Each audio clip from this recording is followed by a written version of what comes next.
Big mechs are cool, but unfortunately, it's something that's been severely lacking on this channel. Fortunately, Games Workshop have sent me the new Cerastus Knight Lancer to take a look at, but me being me, I couldn't just follow the instructions. So, join me as I build my own custom Cerastus Knight variant. But before I begin building my own mech, let's hear from the sponsors of this video, Iron Order 1919. Iron Order 1919 is the free online PvP strategy game that will take you to an alternative World War I timeline like you've never seen before. Immerse yourself in a world where history took a twist and the Great War never truly ended. Instead, the battlefield has evolved with technological advancements leading to the awe-inspiring sight of mechs roaming the war-torn lands.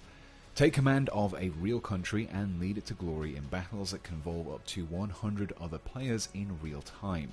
These epic wars can stretch for weeks, testing your strategic prowess and leadership. Build your army with a diverse array of units, from infantry, tanks and planes to easily my favourite looking units in the games, colossal mechs like flying fortresses, landships and titans. Forge alliances with other players or boldly declare war on your neighbours. Create your own unique strategy, engage in thrilling battles, and conquer the world. And here's the best part, you can play Iron Order 1919 on both PC and mobile, giving you the freedom to command your forces anytime, anywhere. Click on the link in the description to claim your exclusive gift. Get 13,000 gold and 1 month of premium subscription for free. But hurry, this offer is only available for 30 days, so don't miss out on this incredible opportunity. My first task in this build was to modify the pose from the original. There is a lot of flexibility in this kit, but it does require some small modifications first. But to start things off, all the parts required to build the legs were clipped away from the sprue and cleaned up. To allow the leg joints to move freely, the small tabs had to be clipped away and smoothed out. This opened up the joint and allowed it to move. With the tabs removed, the legs were assembled, but I avoided using any glue on the knee joints themselves in order to keep them open and movable. When it came to building the waist, the small locking tabs were also removed. This opened up the ball joints and gave me that freedom of movement. After these pieces were removed and shaved back, the waist was assembled, followed by the feet.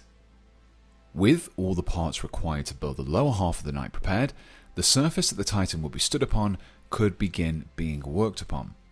My idea for this custom variant was a knight designed for assaulting fortified positions, especially sprawling trench lines. As such, having this knight striding across the trench and into no man's land would not only give the model a more dynamic and interesting pose, but it would also tie into its theme. To achieve this appearance, the knight's base was marked out onto a cork floor tile. The cork was then cut out and cut in half. This process was repeated until I had a stack of cork that could be glued together on one half of the base. After gluing the sheets, they were then trimmed and shaved to create a smoother transition between the layers. Now you don't need to use cork here. Foam or other similar materials could be used instead. My reason for using cork was because A, I have a lot of it, and B, it adds a degree of extra weight to the base, which helps to improve the model's overall stability. The cork stack would act like ground level, with the lower half of the base being cut out trench area. With these in place, the slow process of comparing and adjusting the legs into a natural stepping position could begin. This can be quite fiddly, with so many loose and moving parts, but locking in the position of the placed leg first will make the posing of the rest of the lower body easier. In this case, the left knee was glued in place, followed by the waist, and then finally the right knee. With the left leg being the one holding the knight's weight, the foot was simply assembled as per the instructions, with the toes being flat to the surface of the cork. The right foot, however, would be in the middle of being lifted up, and so the toes would be in a different position. This was achieved by again clipping and trimming down those tabs before gluing the front toe into a slightly lifted position and the back three toes into more of a hanging position. Once glued to the leg, the feet had that appearance of being lifted up. From here, all the hydraulics and pipes were glued to their relevant positions on the legs. These have been really well designed so that you can be easily shortened, lengthened and rotated to easily match whatever position you decide to place your legs in. Now that the legs were completed, the torso could be assembled as per the instructions. However, to make painting a little easier, any armor panels were omitted for the time being. While a lot of time had been spent reposing the knight, I was yet to do any real modifications to the kit itself, but the perfect opportunity arrived when it came to building the weapons. As this variant of the Cerastus Knight is designed for use in battles where static defenses are used en masse, equipping it with a lance seemed kind of pointless, pun very much intended. Instead, the sort of weapons used historically in these situations seemed to be more fitting, and that of course meant artillery. Naturally, my first thought were the new bombards from the Astra Militarum ordnance teams, and when combined with the housing for the lance, would serve as the basis for this knight's new weapon system. To fill in the gap where the lance would normally sit, some 5mm plastic rod was cut down to sit inside the lance's housing. A few trims were needed here and there though to make the slightly squared off hole more rounded. Once this was done, the pipe was glued inside and the two parts of the housing were glued together. As there was enough space, and because I had two of the bombard barrels, it made sense to mount them both. They did, however, have to be mounted towards the rear of the lance's housing and trimmed down a little though first. Using a knife, the top part of both barrels were cut away and trimmed to allow them to better be positioned against each other. The cradle, the dish-like piece that sits behind the breech, was sawn away from one of the bombards and its rear was trimmed flat. From here, the barrels were glued together, with the cut-down barrel being placed upside down.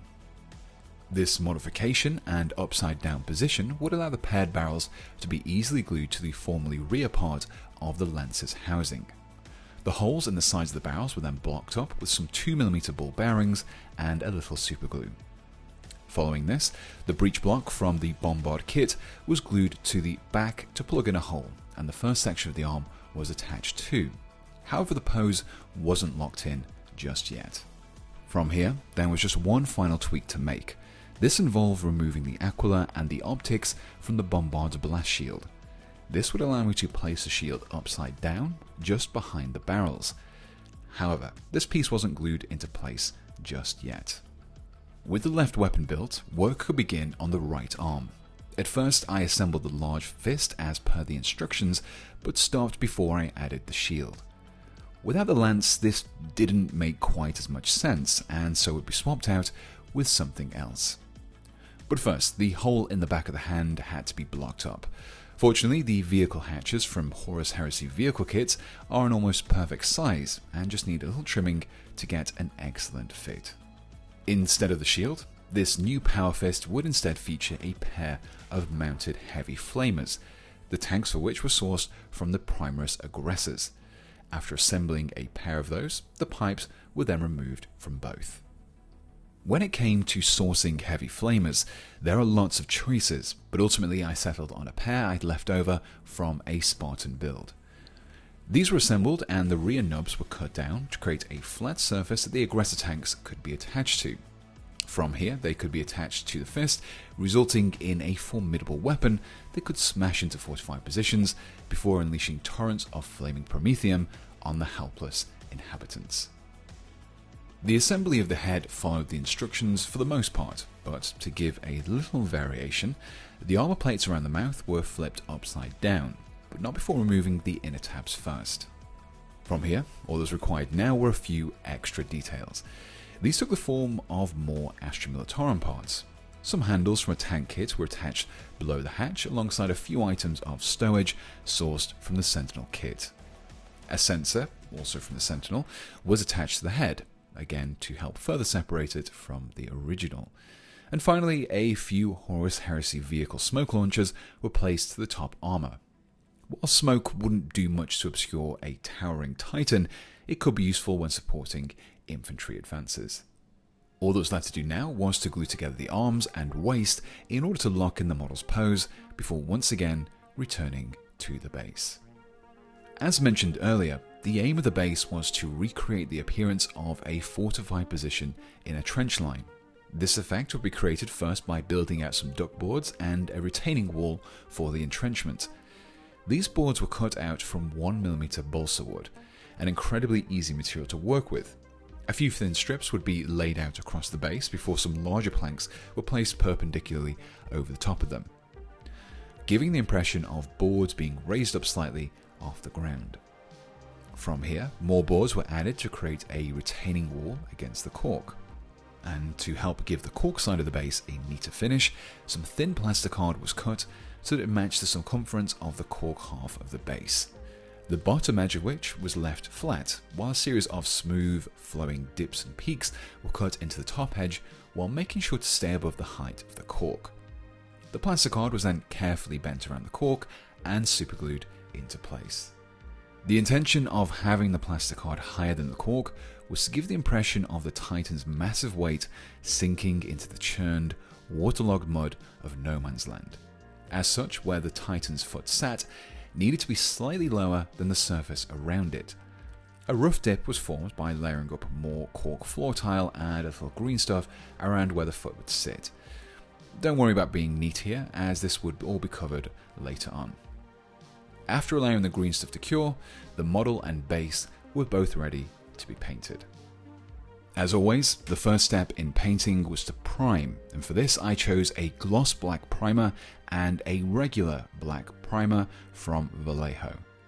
The gloss primer was chosen as the smooth surface it creates will help to give the mostly metallic details of the Knight superstructure a more realistic finish. For the armor panels and the base, the metallics weren't as heavy here, so the glossy surface wasn't needed. To build upon the gloss primer, I opted to use some of Vallejo's metal colours.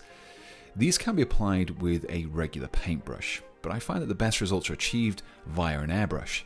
The paints are also pre-mixed for airbrushing, so you can apply them without having to thin them out. For my first step, I used some Gunmetal Grey. This was sprayed across the arms, legs and torso in a few thin layers.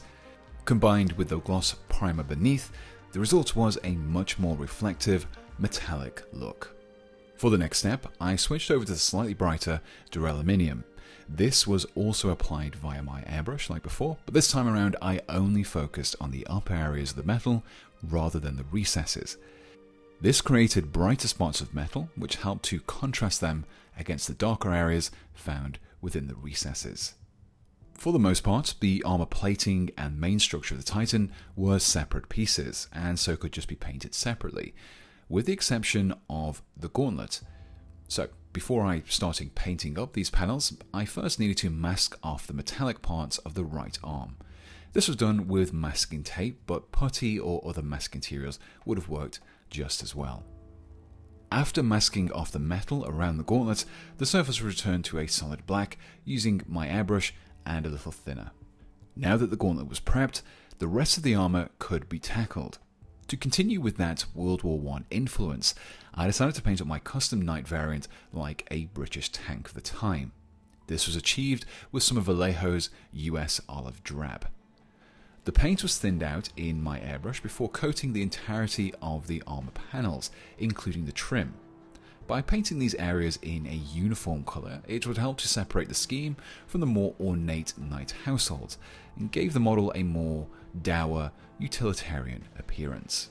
To add a little definition, some of the brighter olive green was mixed into the original olive drab mix and sprayed across the armour.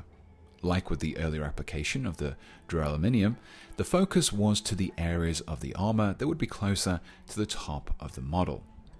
This resulted in a subtle gradient that became darker as you moved down the surface. This gradient was pushed even further with some pure olive green, but instead of being airbrushed on, it was instead dry brushed across the armour.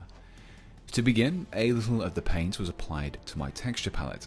From here, a slightly dampened Artis Opus dry brush was dipped into the paint and worked through the bristles by using a circular motion across the palette. Once the paint had evenly covered the bristles, a combination of tight circular strokes and stippling was used to build up the brighter paint onto the lighter parts of the gradients. Not only did this create some smooth gradients, but it also added a little texture to the armor's otherwise smooth surfaces. This process was then continued by progressing to some of the more brighter gold and olive from AK Interactive. By not completely cleaning my brush between the paints, it helped to blend the two colours together. A smaller area was covered than before, using the same technique as last time, whilst also using this lighter green to pick out a few of the edges too. As you can see, this process is very simple and quick, but with great results. In fact, you could easily forgo the earlier airbrushing steps over the armour and apply all the greens using this technique. With the base coat of the armour complete, the next task was to add the decals. But first, a layer of gloss varnish was applied to the areas that I intended to apply the decals to. While this was done with my airbrush, it's not necessary. It just speeds up the application a little. The main thing is that the gloss is applied as smoothly as possible, as the varnish is there to do two things. The first is to protect the paintwork already applied, and the second is to allow the decal to sit as close to the surface as possible, which will simply help to avoid that ghosting effect. Now that the surfaces were prepped, I cut out a few markings from a few decal sheets, particularly an Astra Militarum sheet, the sheet that came with the Knight Lancer kit, and a sheet from the Mighty Brush. After removing them, the transfers were placed into a shallow dish of water. Once the transfers had been allowed to soak for a little while, they were carefully teased off the backing paper with a damp brush and applied to the previously varnished spots. After tweaking the position, they were left to dry. But to create that painted on look, some microsol was applied. This mild solvent works to soften the decals, allowing them to conform and sit more securely against the surface beneath. You might need to do this a couple of times to get the best effect, but just allow the microsol to fully dry between applications. Once all the decals had been applied, they were fixed into place with another coat of varnish. This time, matte varnish was applied to help them blend back into the surrounding areas. The decals looked a little too pristine though. They didn't look as though they'd been worn down over time. This was resolved by dry brushing some of those earlier greens over the top of them.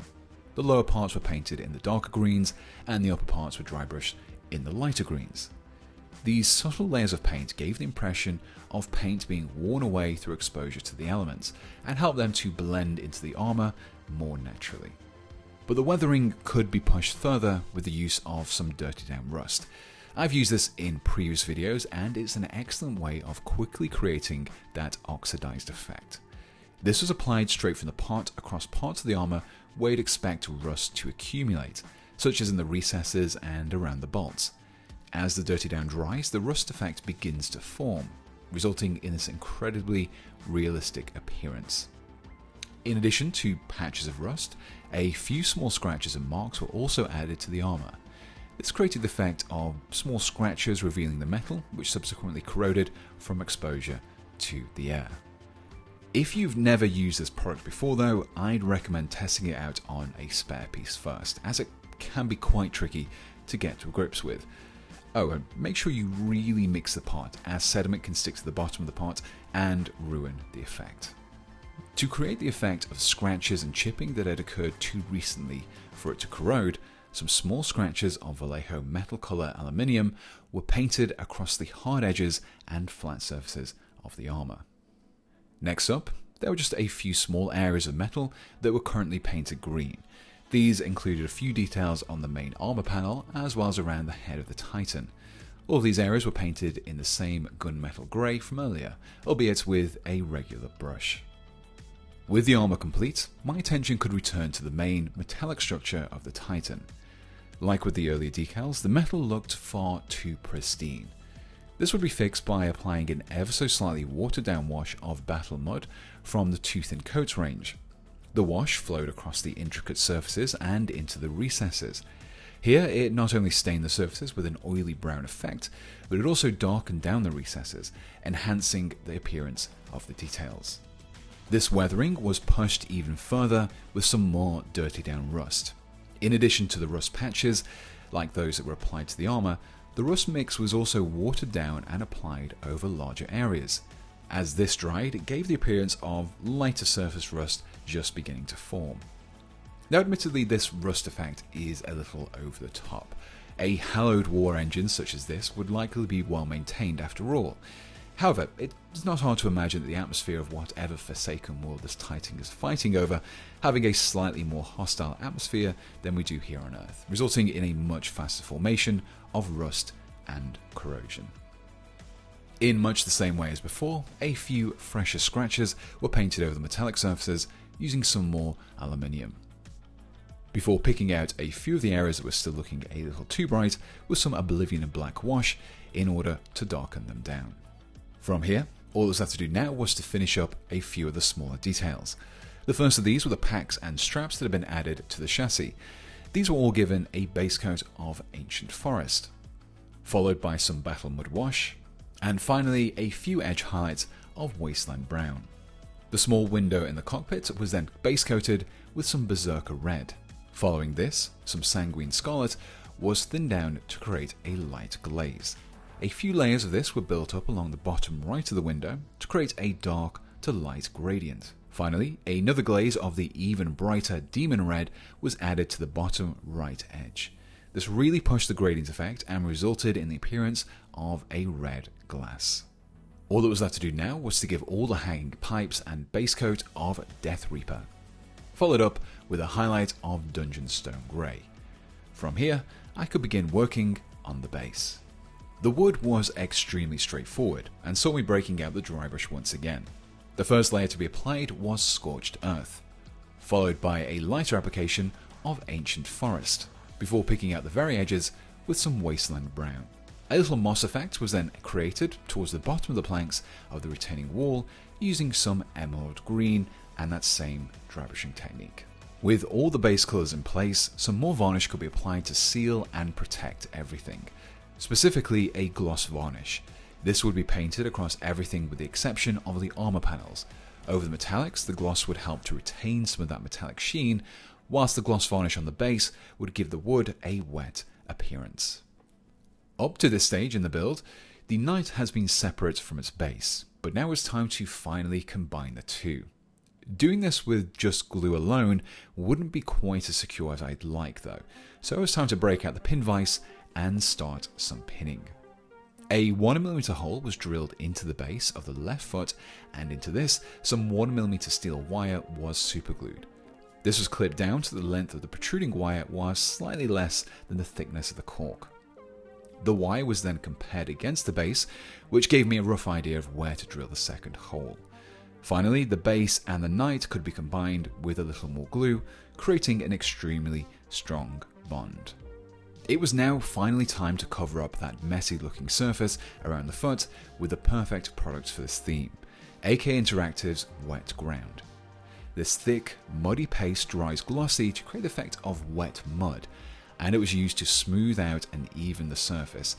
It was also applied quite heavily around the foot to start creating the effect that the Titan was beginning to sink into the mud. In addition to the main area of mud, some smaller patches of mud were also applied between and across the duckboards. While the wet ground was drying, the remaining armor panels were also given a coat of varnish. For these, some matte varnish was selected. Following this, the contact points between the Titan and its armor panels were cleaned up with my knife, and then everything was glued into place. Removing the paint before gluing is extremely important, otherwise those parts are likely to fall off at some point in the future, as they're basically just being held together with paint. By this stage, the muddy ground had dried, and I was able to create a puddle of water using the aptly named Puddles from AK Interactive. This was poured from the bottle directly into the recesses around the foot, where it flowed around it and gave the impression of the Knight standing in water. As a final extra detail for the base, I took some of this pre-made razor wire, wrapped it around a paintbrush handle to create some loops, and superglued it to the mud. From here, more dirty down rust was added to the wire and the contact points were coated with more wet ground. This was repeated a few more times until I was left with this.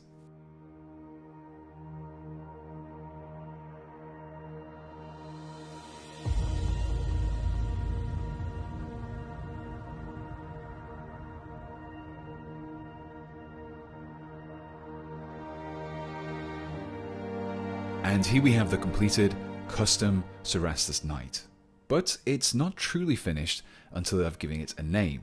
So, in true Warhammer naming fashion, I've christened it the Cerastus Knight Interitus, which is just destruction in Latin. So in summary, I'm really pleased with the finished Knight. Even though it's quite a big model, the modifications are fairly small, with the bulk of the changes coming in the form of the new weaponry. But even if you're not looking to kit bash anything, hopefully you will glean a few tips of how to repose your own Cerastus Knights. Hopefully you enjoyed watching me build and paint this more subdued take on a knight, and if you liked it so much that you'd like to recreate the scheme, then you can find all the parts and paints I use in this build linked in the description below. If you enjoyed this more vehicle focused build and have suggestions for any others I could take on in the future, please do let me know in the comments below. I just want to say a big thank you to Iron Order 1919 for sponsoring this video. Check out the game now to take command, forge your strategy, and dominate in epic battles. Remember to click on the link in the description to claim your exclusive gift of 13,000 gold and 1 month of premium subscription for free. But hurry, that offer is only available for the next 30 days. My biggest thanks go to my Patreon supporters and channel members who help keep this channel going, especially my expert tier and above supporters, who are Jonathan Hart, Maciej Savitsky, Morgan, Ryan Little, Swedsman, Tim, Daniel Dowling, Immaterial Creations, Johans, Jonathan Sandsteed, Mr. Grimm, Pale Juice, and the Googles. And my Sergeant level channel members, who are Fair Statement, Mr. Jared Hess 95, Nodington Paints, Mark Taylor, Whale Tussler, and Philip Poyer. If you're interested in supporting me, you can hit the join button below or find a link to my Patreon in the description. Supporters get a whole host of benefits, including ad-free access to my videos, sneak peeks, a private Discord channel, and exclusive merchandise. Speaking of merchandise, I also have a few t-shirts and mugs up for sale featuring designs drawn by me. You can check those out by following the links below or by going over to petethewargamer.com. So, until next time, thanks for watching and goodbye.